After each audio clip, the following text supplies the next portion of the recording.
There is one point in Brazil's new Critical and Strategic Minerals Bill that deserves particular attention: the creation of the FGAM, the Mineral Activity Guarantee Fund. And the first thing to understand is this: the FGAM is not designed to provide direct funding to companies. In practice, it would work as a credit enhancement and risk-sharing mechanism. In other words, the fund is expected to provide guarantees that may help companies obtain financing from banks, development institutions, and other lenders. According to discussions around the bill and statements made by some of its proponents, the FGAM has been conceived as a potentially leveraged instrument.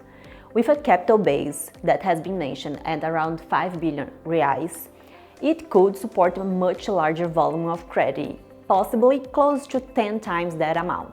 From a market perspective, however, this level of leverage may prove ambitious, especially considering the size, complexity, and risk profile of mining projects in Brazil. These projects often require significant capital investment, long development periods, and licensing efforts, and are exposed to commodity price variation.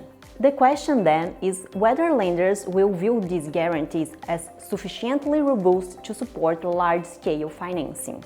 This raises several important questions for the sector. Who will be eligible? Who will be the maximum guarantee per project? What percentage of the financing will actually be covered?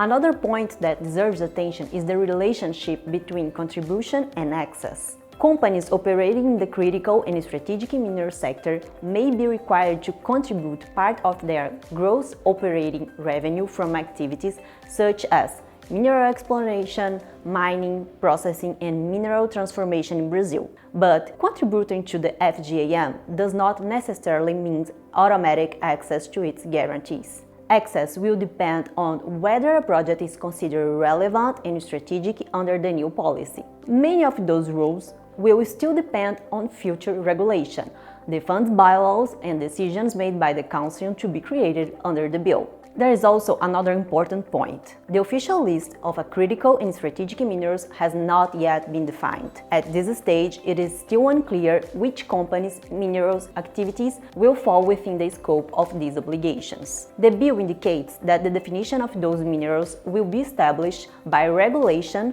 meaning that the list itself may evolve over the time. For that reason, the FGAM is one of the mechanisms that deserve close attention in this debate. Its real impact will depend not only on the amount of money available, but also on how credible, predictable, and accessible its guarantees will be in practice. This is another episode of our series on critical and strategic minerals. Stay tuned for more.